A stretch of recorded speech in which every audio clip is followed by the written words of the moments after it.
And here we are, everybody, coming to you live from the Pasadena Convention Center. It's time for Battle Hardened Los Angeles' semi-finals. That's right, we've whittled our field of 148 down to 4.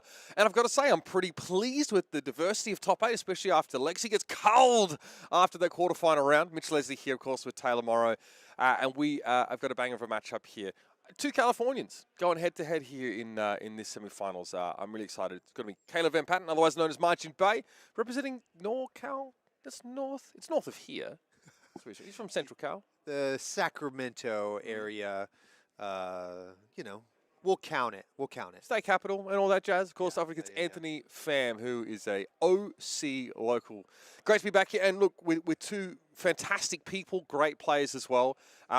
Majin Bay, a real lover of Wizard, right? You know, made his nationals qualification on Icelander, but had a love for Kano before he sort of came to the game. Really enjoyed that style of play. Anthony is someone I've known to kind of play a bit of everything, right? He's actually a huge Icelander aficionado. Yeah, really enjoyed the Icelander. He's the kind of player that will go to you know, the power decks, I think, when he possibly can.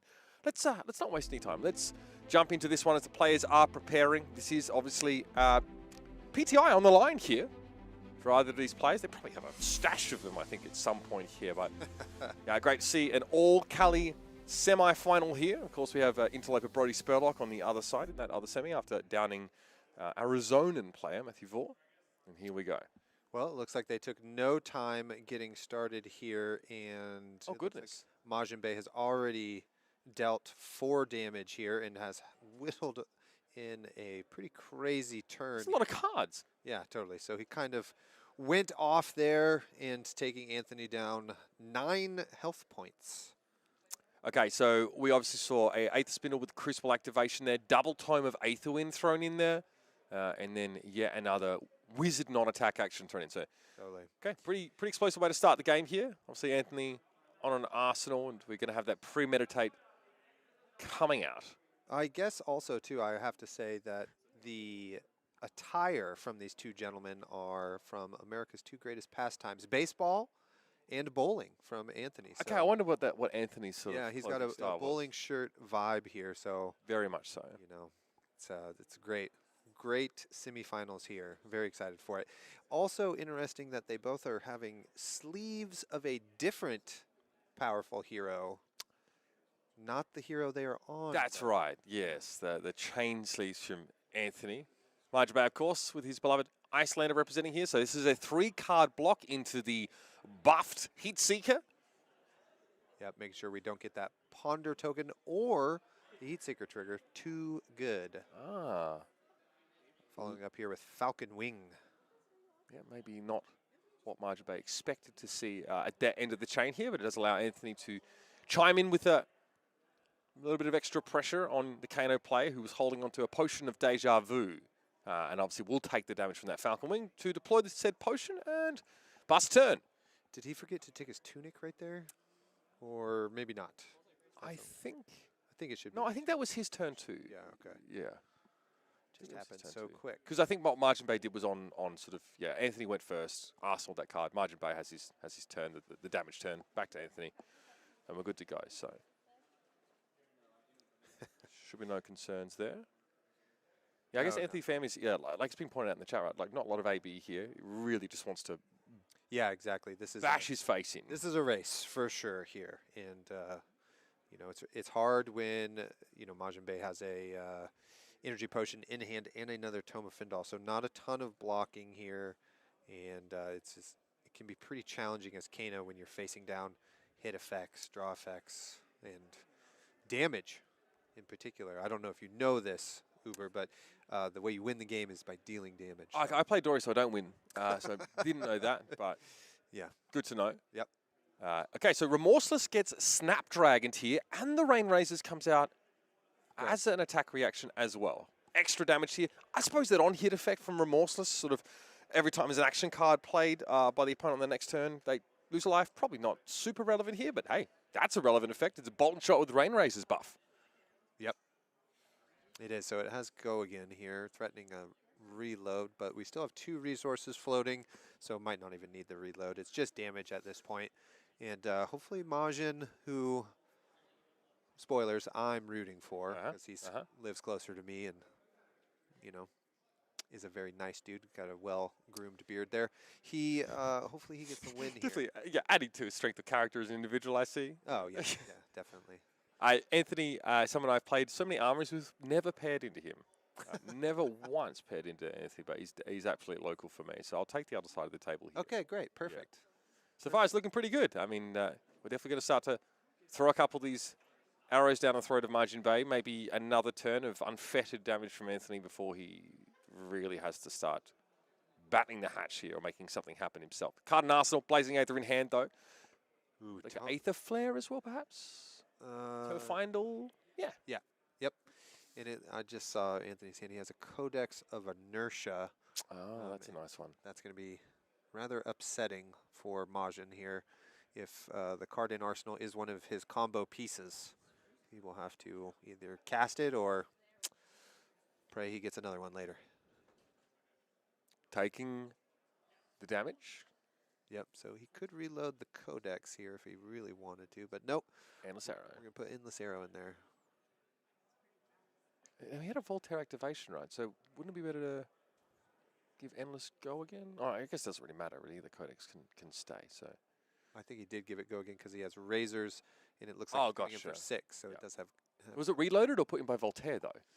Unsure. Yeah. It happened very quickly. He didn't tick up the Voltaire die, but he did tick down his 2 resources, so right. he just missed that bit of,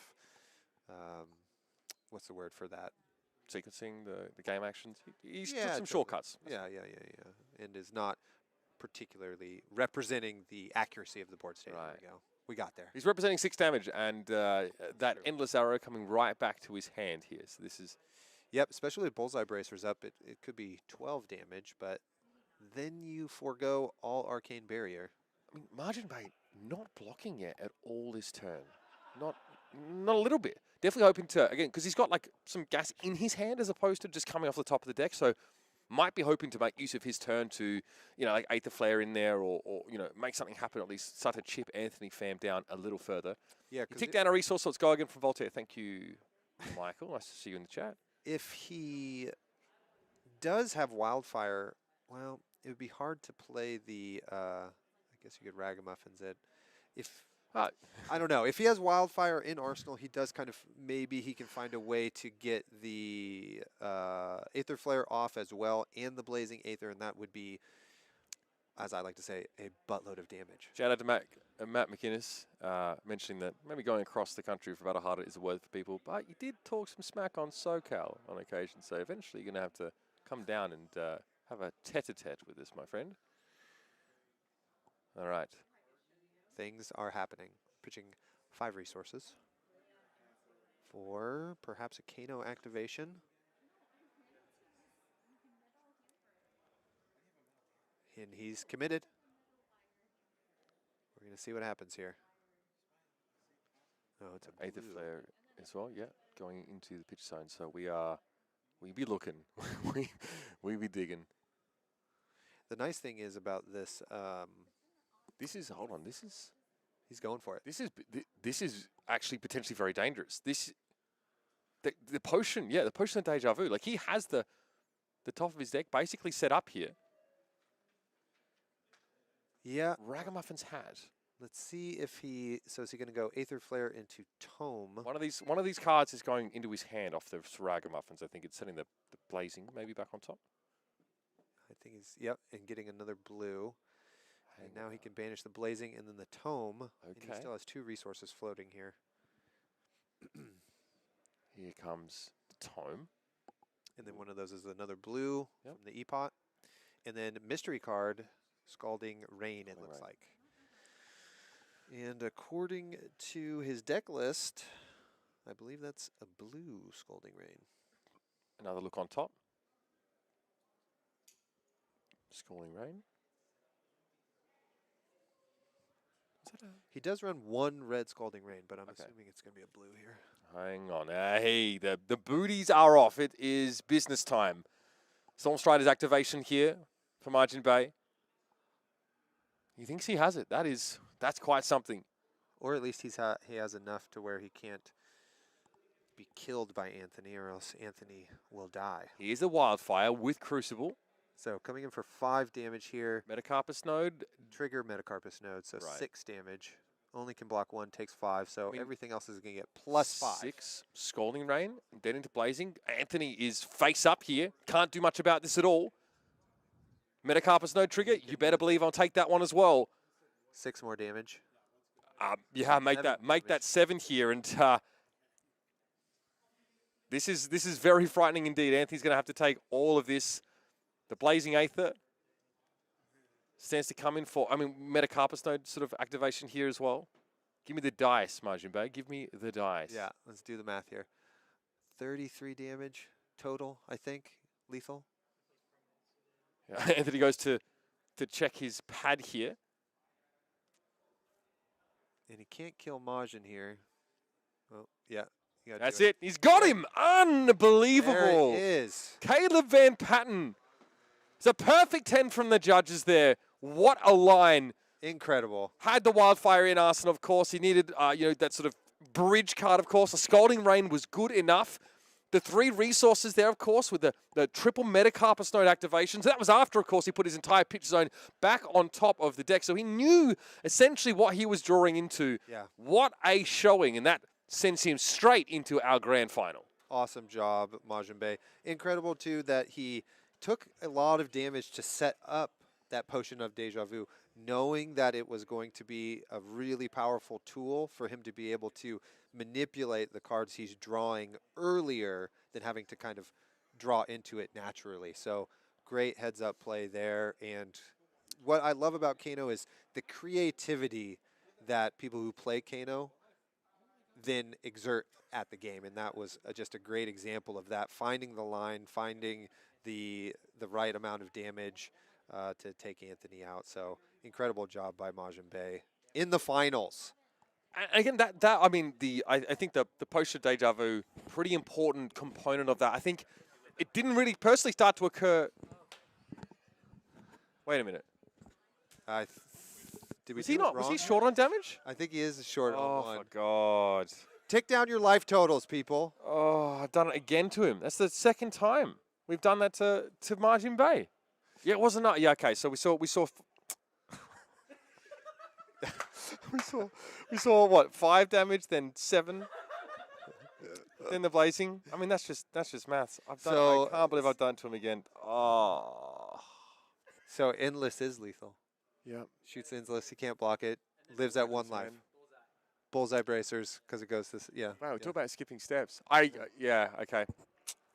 Cool. Great. It's Majin's fault. Yep. Okay. Yeah, it's the +1 off the braces, right? That means he has lethal damage. Yeah, totally. Well. So, I don't think as we were saying, I don't think they're going to see us on stream anymore. Anthony We're ending Pham. on a strong note. Look, I mean, yeah, obviously, couple steps skipped there for us, but I mean, yeah, Majin a little bit short on the damage. I guess that Blazing wasn't going to quite get in there. Too much coming on in. My God, I thought, yeah, I need to go back and study my Kano lines, apparently. Well, great. We now know also that bowling shirt's more powerful than baseball jerseys. Yeah. It was just short, right? It was just short. I reckon that would have pulled him, was that 1 damage short? I think because he had a yellow, I think, at the end. Yeah, because Codex of Inertia is a yellow. So he blocks 1 extra damage. Well. So there it is. Lives at 1. Yep. The miscount. The miscount. You send me a text, Tanner. Don't be he's like, the other guy won, by the way. Oh, goodness. Call the finals on the chat. You know what? No. Thank you. Oh, good. All right. Well, Anthony Pham there, getting himself into that grand final. I mean, I don't know either way. That's so funny. Yeah. All the things I said are true. Yeah. Except for who won. That's fine. You know what I mean? Give him more Kano games. We're eventually going to get there. Yeah, so you're 5%. Yeah. Just 1 life there. Pretty, I mean, very, very tight sort of endgame scenario. But again, Bullseye braces up, being able to throw that endless arrow back in again. That would have been huge. I wonder. Yeah, I think there's actually quite a few different ways that last turn could have gone. Really interesting, though. And I thought, yeah, as soon as I saw the Potion of Deja Vu pop, thought it was over.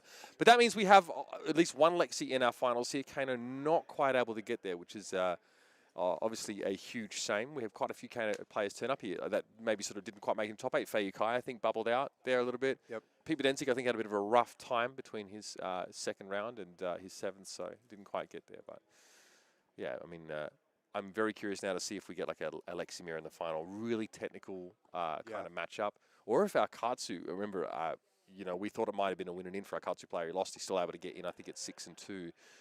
Be fun to see. I think, yeah, Jonathan, I think, get through. Yep. We've got the deck lists here. Jonathan. Yep. Yep, he's on Katsu. Do we have any confirmation on how that other game is going here? It's going. That's what we know. Okay. Which, that's to be expected from the other game. Okay. Yeah, we've sent Sam over now. He's a runner, so he's going to run back every time anyone takes damage in that game, and he's going to allow us to give you an update. No. Well, again, yeah, we can take a short break. Again, quickly talk about the meta breakdown here. No surprise, see Lexi making her way comfortably over here into this final match in the hands of Anthony Pham. Oldhim not quite getting there, so 34-40. So still, it's going to be a longer game. So we can go to a break for a moment, ladies and gentlemen. So sit tight, of course, and more coverage here from your Battle-Hardened Los Angeles. Of course, that grand final is looming large while we wait for a second semi to resolve. See you in a bit.